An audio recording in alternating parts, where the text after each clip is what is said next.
आज मैं आपको जो कहानी सुनाने जा रही हूँ वो एक पुराने आसिफी फार्म हाउस की है और ये मेरे बचपन के दौर की कहानी है। ये तब की बात है जब मैं 9 साल की थी। हमारे कस्बे से 15 किलोमीटर के फासले पे मेरे चचा का कई एकड़ रकबे पे फैला एक पुराना फार्म हाउस था जिसे मेरे दादा ने अपनी जवानी में इंतहाई सस्ते दामों खरीदा था। यूं लगता था जैसे फार्म का असल मालिक बस इससे जान छुड़ाना चाहता था और उसने निहायत कम कीमत पर ही फार्म को बेच दिया।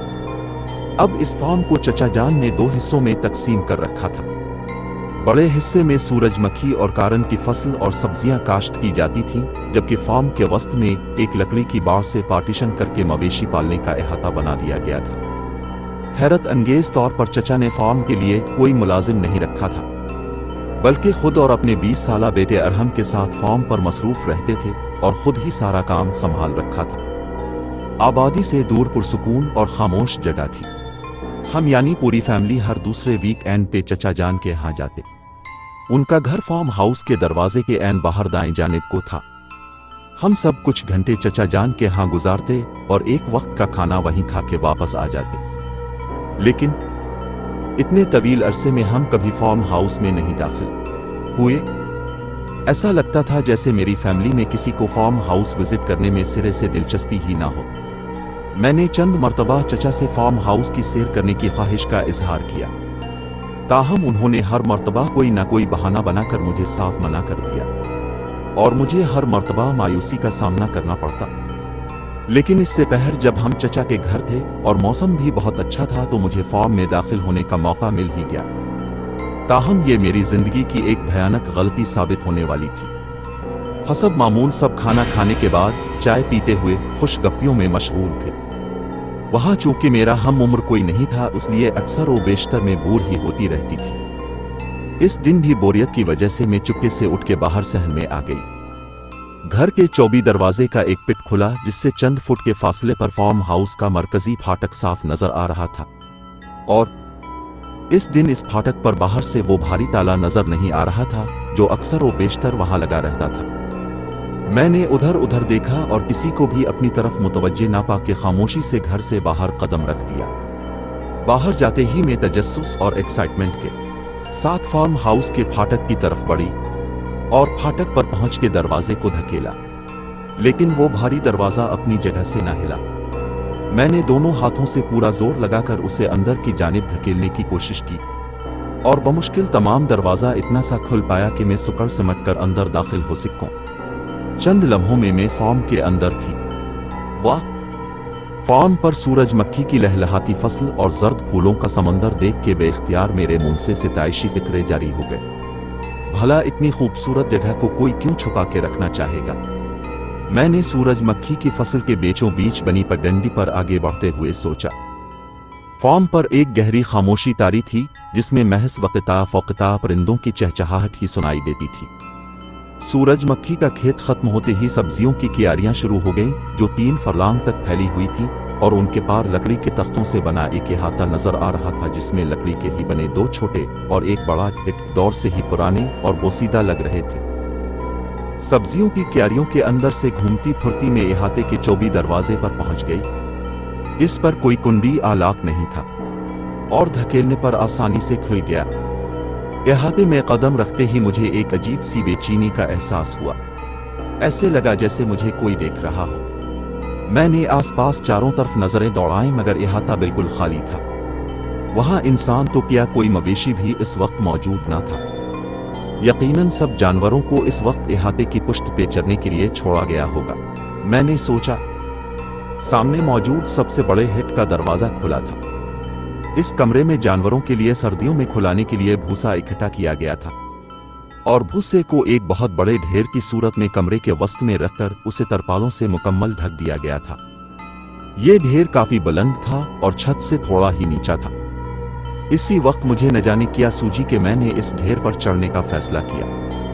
मैं ये देखना चाहती थी कि मैं उसकी चोटी से छत को छू सकती हूँ या नहीं, और यूं मैंने एक तरफ से भूसे के ढेर पे चढ़ना शुरू कर दिया।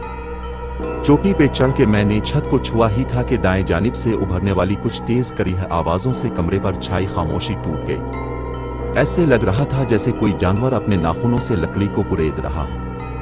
मैंने तेजी से चेहरा घुमा के इस जानिब देखा तो एक भयानक मंजर मेरी आंखों के सामने था।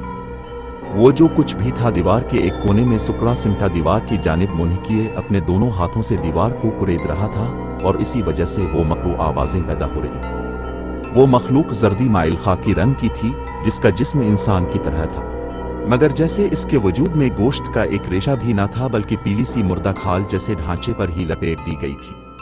मैं उसकी रीढ़ की हड्डी का एक एक मोहरा देख सकती थी।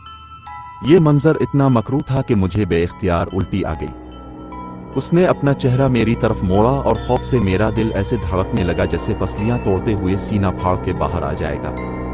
इस चीज की शक्ल ऐसी थी जैसे किसी इंसानी लाश के चेहरे को हथौड़े से पीटा गया हो। मैंने अपने वजूद के एक एक खलिए की ताकत अपनी टांगों में मुज्तमा की और जितना तेजी से मुमकिन था ढेर के दूसरी तरफ उतरते हुए बैरूनी दरवाजे की तरफ भागी। मुझे पुश्त पर किसी के हाँफने जैसी आवाजें जो के करीब होती जा रही थी। साफ जाहिर था कि वो जो कुछ भी था मेरा पीछा कर रहा था। मैंने पूरी ताकत से रफ करते हुए अपने भागने की रफ्तार को मजीद बढ़ा दिया और चंद लम्हों में ही सब्जियों की क्यारियों को पार करके सूरजमुखी के खेत में दाखिल हो चुकी थी। मुझे अब भी अपनी पुश्त पर हाँफने और गर्राने की आवाजें सुनाई दे रही थीं। मेरा रुख फार्म हाउस के मरकजी गेट की तरफ था। बस पहुंच गई, पहुंच गई, पहुंच गई, मैंने भागते हुए सोचा। लेकिन जैसे ही मैं सूरजमुखी के खेत से निकली मेरा पैर बुरी तरह से रपटा और मैं मुंह के बिल जमीन पर गिरी और बमुश्किल 3 सेकंड में वो मखलूक मेरे सर पर थी। मैंने खौफ से आंखें भींच लें। अब गर्रानी की आवाज के साथ इस मखलूक की यख ठंडी सांस मुझे गर्दन की पुश्त पर महसूस हो रही थी। मरकजी गेट बंद था। ये अपनी मौत का यकीन हो चुका था। तभी मुझे किसी कुत्ते के बुरी तरह से भौंकने और गर्रानी की आवाज आई और ऐसा लगा जैसे किसी चीज ने मेरे ऊपर से दूसरी जानिब छलांग लगाई हो। ये चचा जान का कुत्ता टॉमी था जो न जाने किस वक्त फार्म में आया था। उसने ही मुझे नामालूम मखलूक के शिकंजे में देखकर इस पर छलांग लगाई थी और इसे रगीदता हुआ सूरजमुखी के खेत के अंदर जाग रहा था। कुत्ते के बुरी तरह से गर्रानी की आवाजों के साथ फसल ऐसे हल रही थी जैसे 2 दरिंदे आपस में टकरा गए हों। मैं हिम्मत करके उठी और बेतहाशा मरकजी गेट की तरफ भागी। मैं गेट पर पहुंची ही थी कि गेट खुल गया। चचा और पापा फार्म में दाखिल हुए जो शायद मुझे गायब देखकर और फिर कुत्ते के गर्रानी की आवाजें सुनकर फार्म हाउस की तरफ भागे थी। मैं बहुत बुरी तरह से घबराई हुई थी और मुझ पे सख्ता तारी था। मुझे फौरन वापस चाचू के घर में पहुंचा दिया गया जहां मेरे होश बहाल होने में काफी देर लग गई। तब मेरे करीब थे और सभी मेरी हालत पर परेशान दिखाई दे रहे थे। मेरी हालत कदरे संभली तो पापा ने मुझसे पूछने की कोशिश की कि फार्म में मुझ पर क्या उफ्ताद आन पड़ी थी। मैं चंद लम्हे खामोश रही, फिर हिम्मत करके बोलना शुरू किया और सबको बताने की कोशिश की कि फार्म में मुझ पर किसी अनजान मखलूक ने हमला किया था और मेरा ताक़ुब किया। वो मेरे सर पर पहुंच चुकी थी जब टॉमी ने इस पर हमला करके इससे मेरी जान बचाई, इससे पहले कि मैं कुछ और बोलती और इस मखलूक का हुलिया बयान करती। चचा जान ने मेरी बात काट दी और बोले, अरे बेटा, यकीनन वो कोई लूमड़ होगा। इस इलाके में लूमड़ अक्सर नजर आ जाते हैं। घबराने की कोई बात नहीं, आज तक लूमड़ के हमले से किसी इंसान की मौत नहीं हुई इस इलाके में। मैं जानती थी कि वो लूमड़ नहीं था बल्कि एक खौफनाक इफरीत था, मगर चाचू की इस बात पर मैं खामोश हो गई और हम घर वापसी के लिए निकल पड़े। अगले दिन का सूरज तुलू हुआ तो मेरे दिल से रहा सहा खौफ भी जाता रहा और ये सब महज एक डरावने ख्वाब जैसा लगने लगा। और चंद दिन में मैं वाकई ये सोचने लगी कि कहीं वाक़ता ऐसे तो नहीं कि वो मखलूक दरअसल एक लूमड़ या कोई और मकामी जानवर हो जिसे मैं तन्हाई, खौफ और कमरे में रोशनी कम होने की वजह से डरवाना इफरीत समझ बैठी हूँ। यूं ही चंद हफ्तों में बात आई गई हो गई। एक माह गुजर गया और मैं इस वाक़े को तकरीबन फरामोश ही कर चुकी थी कि घर में फिर से सबका चचा है हाँ जाने का प्रोग्राम बनने लगा। एक लम्हे तो मैं बुरी तरह से डरी, लेकिन फिर ये सोचते हुए साथ जाने को तैयार हो गई कि अब भूलकर भी फार्म का रुख नहीं करूंगी। उस तरह हम चाचू के घर की तरफ रवाना हो गए। गाड़ी से उतरने के बाद मैंने फार्म हाउस की तरफ एक नज़र देखा भी नहीं और उससे नज़रें चुराते हुए सबके साथ चाचू के घर पहुंच गए। सब कुछ एकदम नॉर्मल था, गोया वो वाकया सबको ही भूल चुका हो। मैं चचा के घर सबसे मिलने के बाद किचन में चली गई जहां चची कुकिंग में मसरूफ थी। उन्होंने हसब मामूल मुझे प्यार किया और हाल अहवाल पूछा। बेटा ऊपर जाओ और स्टोर रूम से इसमें चीनी भर लाओ प्लीज, आंटी ने मुझे एक जार पकड़ाते हुए कहा। मैं जार पकड़े 24 सीढ़ियां चढ़ते हुए दूसरी मंजिल पर पहुंची। स्टोर रूम गैलरी के इख्तिताम पर था। गैलरी में नीम तारीकी का समा था। मैंने स्टोर रूम का दरवाजा खुला और अंदर दाखिल हुई। मैं इसे खोल के जार में चीनी भरने लगी। वही लम्हा था जब मैंने कमरे में ऐसी आवाजें सुनी जैसे लकड़ी की किसी चीज को नाखूनों से कुरेदा जा रहा हो, और मेरी नजरें खुद ब खुद कमरे के 24 शेड की तरफ घूम गईं, जिसपे वही इफरीत बैठकर पुश्त मेरी जानिब किए दीवार को खुरच रहा था। मेरे हाथ से जार छूटकर जमीन पे जा गिरा। नहीं, फिर से नहीं। मैंने चीखने की कोशिश की लेकिन मेरी आवाज ने मेरा साथ ना दिया।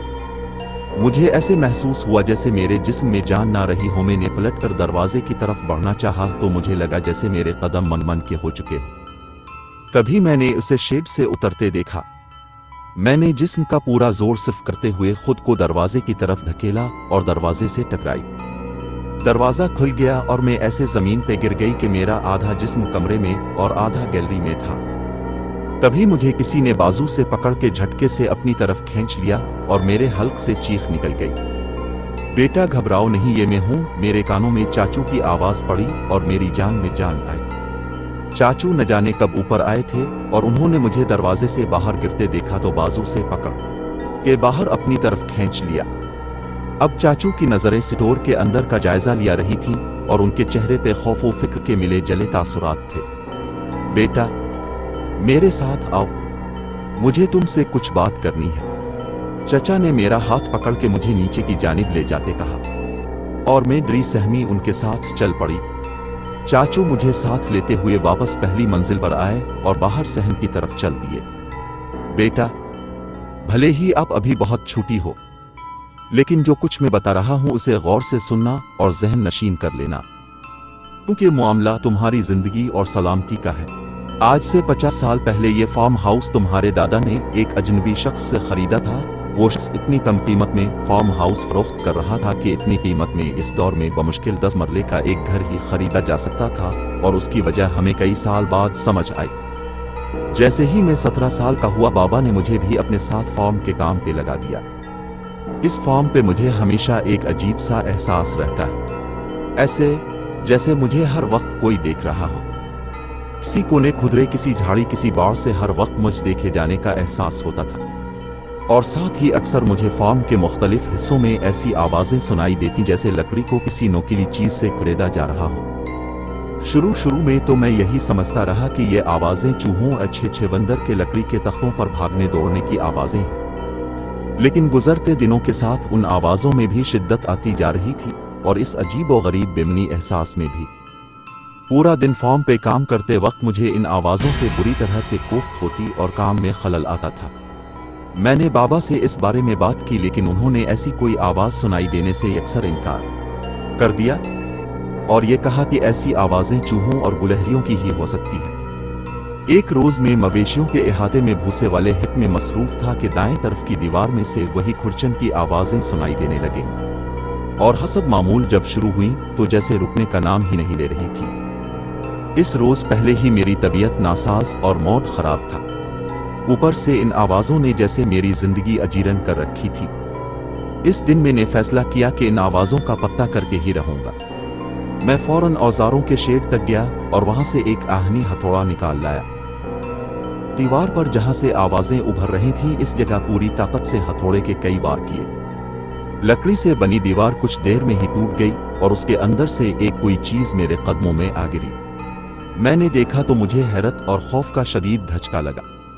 वो एक लाश थी, बहुत पुरानी लाश, जिसका सारा गोश्त गिल सड़ चुका और वो देखने में इंतहाई करीह और बदशक्ल मालूम हो रही थी। मगर दीवार के अंदर वो लाश आई कहां से? यकीनन जिस शख्स ने इसको कत्ल किया होगा, इसने हित तामीर करते वक्त लकड़ी की 2 परतों के दरमियान इसे फंसा कर केलों के जरिए इस दीवार में चिन दिया होगा। मैं भागता हुआ घर वापस गया और बाबा को लाश की बरामदगी की इत्तला की। बाबा ने घबराहट में फौर पुलिस को इत्तला कर दी। जब पुलिस एहलकार फार्म पर पहुंचे और हमने उन्हें लाश दिखाई तो ड्यूटी पर मौजूद इंस्पेक्टर ने लाश की जांच करते हुए कहा कि ये लाश कम अज कम 50 साल पुरानी है। पुलिस ने जरूरी कानूनी कार्रवाई करने के बाद लाश को तहवील में लिया और सरकारी सर्द खाने तक पहुंचा दिया। पुलिस ने हमसे फॉर्म के साबित मालिक से मुताल्लिक कवाइफ तलब किए और बाबा ने उन्हें फॉर्म की फरोख्त की दस्तावेजात फराहम कर दे। इसके बाद अलमुख्तसर ये कि लाश के पोस्टमार्टम के बाद इतना ही मालूम हो पाया कि वो लाश एक जवान औरत की थी और उसके मरने की मुमकिना वजह दम घटना हो सकती है। बकौल डॉक्टर्स इस औरत को बेहोशी की हालत में ही दीवार में चिन दिया गया होगा और होश में आने पर इसने घबराहट में दीवार से निकलने की बहुत कोशिश की होगी, बहुत हाथ चलाए होंगे, मगर ना निकल सकी और दम घुटने से एक भयानक अजियतनाक मौत का शिकार हो गई। इसके चंद दिन बाद वो पुरस्रार लाश सर्दखाने से गायब हो गई और पुलिस को फॉर्म के साबित मालिक का भी कोई सुराग ना मिल सका। लेकिन चंद रोज बाद फिर से फॉर्म में वही लकड़ी कुरेदने की आवाजें आना शुरू हो गई और बेटा फिर शायद ही ऐसा कोई दिन हो कि मैंने इस मकरू लाश को फॉर्म में कहीं किसी कोने किसी कमरे में दीवार कुरेदते ना देखा हो। वो बहुत खतरनाक इफरीत है जो नफरत की आग में झुलस रही है। लेकिन मैंने और बाबा ने इस इफरीत से बच्चे रहने का एक तरीका दरियाफ्त कर लिया और वो था इसे यकसर नजरअंदाज कर देना। भले वो इफरीत जानलेवा मखलूक है मगर वो इसी सूरत इंसान पर हमला और उसका ताक़ुब करती है जब कोई उसकी तरफ मुतवज्जे हो, इसकी तरफ देखे या इस पर हमला करने की कोशिश करे। मैंने तब से अब तक यही रूटीन अपनाई है कि जब भी कभी मुझे फॉर्म में कहीं लकड़ी कुरेदने की आवाज़ें सुनाई देती या इस इफरीत की झलक नजर आती तो मैं इसे यकसर नजरअंदाज करके वहां से हट जाता और अपने काम में मगन हो जाता। इस तरह दोबारा कभी मुझ पर हमला नहीं हुआ। बेटा, वो इफरीत लकड़ी इसलिए कुरेदती है कि उसकी मौत भी लकड़ी कुरेदते खुरचते हुई थी और हमला इसलिए करती है कि उसका कातिल भी इसी फॉर्म से ताल्लुक रखता था। अब इस इफरीत की नजर तुम पे पड़ चुकी है। वो आसानी से तुम्हारा पीछा नहीं छोड़ेगी। शायद वो तुम्हारे घर और स्कूल तक भी तुम्हारा ताक़ुब करे, लेकिन ये ताक़ुब ज्यादा लंबे अरसे नहीं चलेगा अगर तुमने इसे मुसलसल नजरअंदाज करने की आदत अपना ली तो। लेकिन ऐसा करना शायद तुम्हारे लिए कहीं ज्यादा मुश्किल हो, क्योंकि एक तो तुम लड़की हो और दूसरा कम उम्र हो। चाचू बोलते जा रहे थे और मैं खामोशी से सुनती जा रही थी। मुझे ये सब एक भयानक ख्वाब जैसा लग रहा था और मैं इस वक्त को कोस रही थी जब मैंने इस मनहूस फार्म हाउस में कदम रखा था। साथ ही मैंने दिल ही दिल में ये फैसला कर लिया कि अब कभी चाचू के यहाँ नहीं जाऊंगी। वो छोटा सा एडवेंचर मेरे लिए जिंदगी मौत का मसला बन चुका था। इस शाम हम घर वापस लौट आए और तभी से मेरे लिए खौफ व वहशत का नया दौर शुरू हो गया। इस रात मैंने हसब मामूल होमवर्क मुकम्मल करने के बाद मैंने अगले दिन के लिए स्कूल बैग तैयार किया और सोने के लिए लेटी। अभी कंबल ओढ़ा ही था कि मुझे ऐसी आवाजें सुनाई दी जैसे कोई मेरे बेडरूम के दरवाजे को बाहर से खुरच रहा हो। साथ ही मुझे ऐसी आवाजें सुनाई देने लगी कि जैसे कोई खिड़की के शीशे पर उंगली से दस्तक दे रहा हो। मैंने चाचू की हिदायत पर अमल करते हुए सख्ती से आंखें भींच ली और कंबल को खूब अच्छी तरह अपने गिर्द लपेट लिया और आयात का वर्द करते हुए सोने की कोशिश करने लगी। काफी देर तक वो मकरू आवाजें सुनते सुनते मेरी आंख लग गई। ख्वाब में मैंने देखा कि मैं पत्थरों से भरी एक नीम तारीक वादी में नंगे पांव भाग रही हूं और वही खूनी इफरीत मेरा पीछा कर रही है। नोकीले पत्थर लगने से मेरे पांव जख्मी हो रहे होते हैं और उनसे खून बहता हुआ जमीन पर मेरे कदमों के निशान बना रहा होता है। अचानक एक पत्थर से ठोकर लगती है और मैं मुंह के बिल गिर जाती हूँ। आन के आन में वो इफरीत मेरे सर पर पहुंच जाती है और अपने नोकीले पंजों से मेरे जिस्म का एक एक उज़्व उधेड़ के रख देती है। ये ख्वाब देख के खौफ के मारे मेरी आंख खिल गई। मैं पसीने में शराबूर थी और मेरा जिस्म बुरी तरह से कांप रहा था। मुझे ये बात घर में सबसे छुपा कर ही रखनी होगी, चाहे जो कुछ भी हो जाए।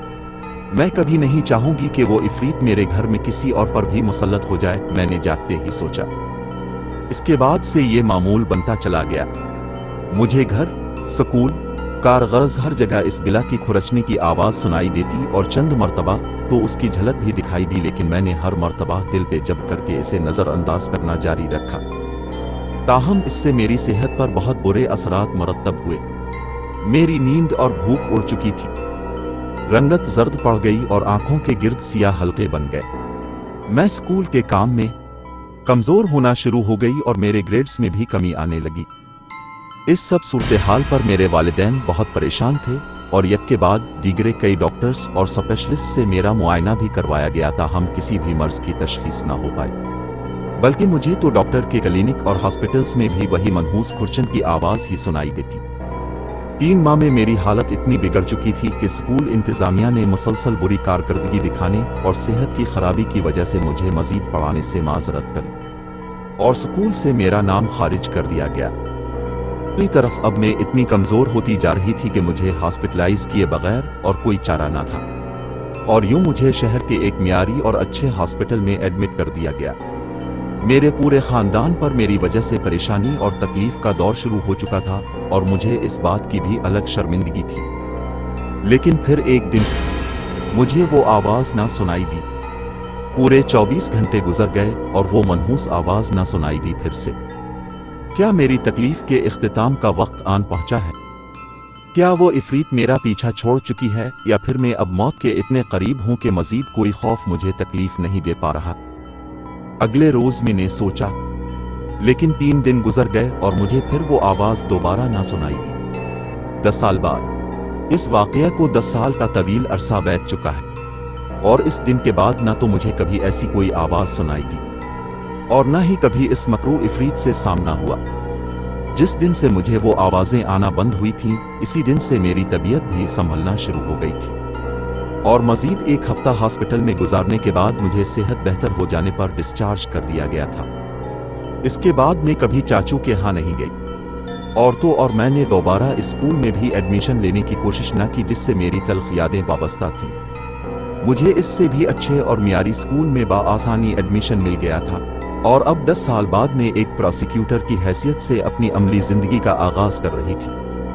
चाचू ने 1 साल कबल अपना फार्म और घर किसी कंस्ट्रक्शन कंपनी को अच्छे दामों फरोख्त कर दिया, जिन्होंने फार्म को मिसमार करके फार्म और उसके इर्द गिर्द की वसी ज़मीन पर एक हाउसिंग सोसाइटी की बुनियाद रख दी। चाचू ने और हमारे ही शहर में एक घर और चंद दुकानें खरीद ली थीं। बकौल उनके, इस उम्र में मुझसे अब ज़्यादा मेहनत वाला काम नहीं होता।